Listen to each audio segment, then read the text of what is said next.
Bon, signe de AX carré plus BX plus C. Il y a trois possibilités. Pour trouver le signe de AX carré plus BX plus C, il y a trois cas. On sait que quand delta est supérieur à 0, il y a deux racines, n'est-ce pas? Ce que vous avez à faire, c'est d'apprendre le tableau par cœur. Si delta est supérieur à 0, on sait qu'il y a deux racines, is1 et is2. Le tableau est le suivant. Vous mettez is1 là, is2 là. Donc moins l'infini, is1, is2 et plus l'infini.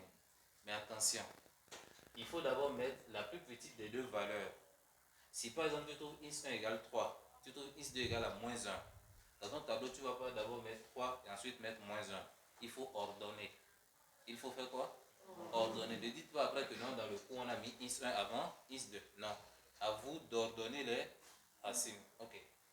Voilà ce que vous devez retenir. À l'extérieur des racines, vous mettez le signe de A. Et à l'intérieur, vous mettez le signe de moins A. Ça veut dire quoi? Que si A est positif, ici vous mettez plus, là vous mettez plus, et là vous mettez moins. Mais si A est négatif, ici vous mettez moins, là vous mettez moins, et là vous mettez plus. On reprend. À l'extérieur des racines, vous mettez le signe de A, et à l'intérieur, vous mettez le signe contraire de A. Donc, tout dépend du signe de A. Si A est positif, ici vous mettez quoi? Plus, là, et là, moins. Mais si A est négatif, ici vous mettez là, et ici, plus.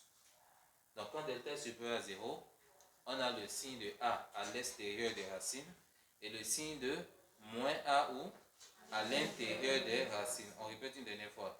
Quand delta est positif, il y a deux racines. Le polynôme a pour signe le signe de A à l'extérieur des racines, mais le signe de moins A ou à l'intérieur des racines. Essayons de établir le tableau de signes de ce polynôme. X carré moins 5x plus 6. On avait déjà fait ça ici. Les solutions sont quoi? Il y a deux solutions. Ok. Donc, pour aller vite, on va mettre delta. On a trouvé quoi pour delta? Delta égale à 1 supérieur à 0.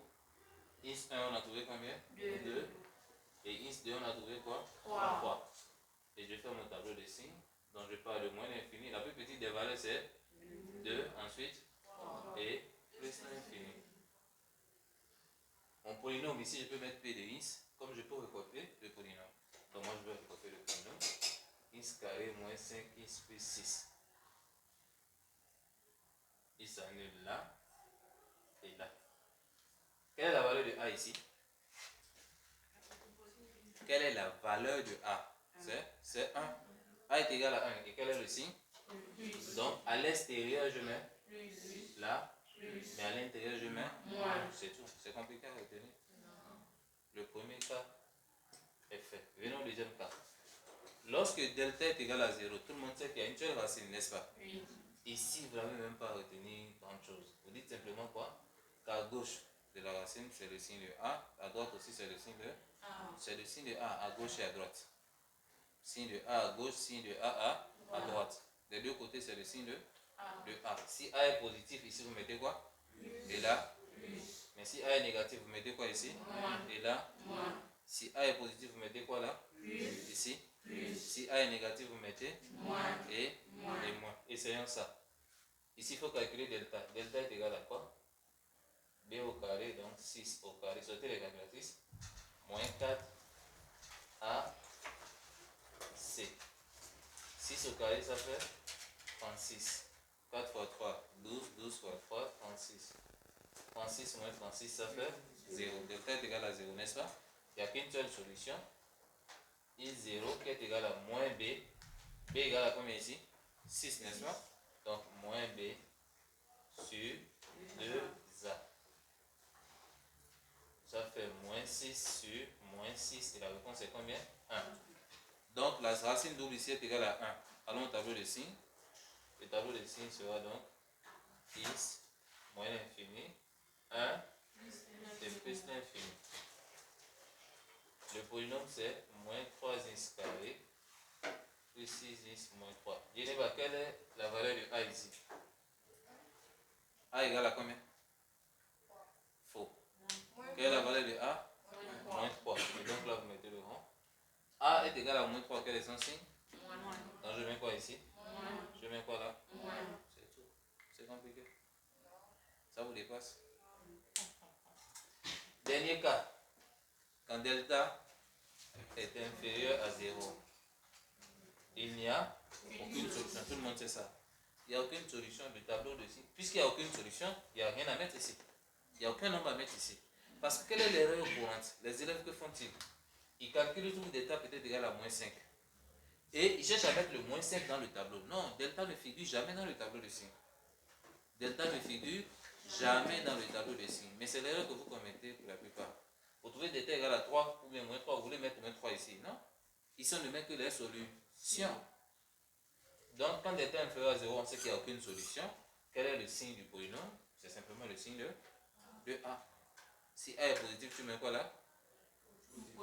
Plus. Si A est négatif, tu mets moins. Tout simplement. Appliquons ici. Calculons delta. Delta, ça fait B au carré. Le B, c'est 1 moins 4A fois C. Allons-y, ça fait 1, 4 fois 3, 12 fois 7. La réponse finale est moins 83. Oui, moins 83. Qui est inférieur à 0. Moins 83 inférieur à 0, ça veut dire qu'il n'y a pas de solution. Maintenant, je fais le tableau de signes. Je vais de moins l'infini à plus l'infini. Bah, tu ne m'écris pas moins 83 ici. On ne met rien ici, on n'a pas trouvé de solution.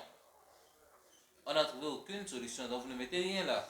Ok, votre polynôme c'est moins 3x carré plus x moins 7. Le cours me dit que je mets simplement le signe de A. Le signe de A. Je ne mets pas le signe de delta, je mets le signe de A. Mon A ici c'est quoi? Moins. Quel est son signe? Moins. Quel est son signe? Moins. Donc je mets quoi là? Moins. Et j'ai fini. Je n'ai pas mis moins ici à cause du moins qui est là. J'ai plutôt mis moins ici à cause du moins 3 qui représente le A. Et en conformité avec le cours. C'est tout. Voilà comment on trouve le signe de AX carré plus BX plus C.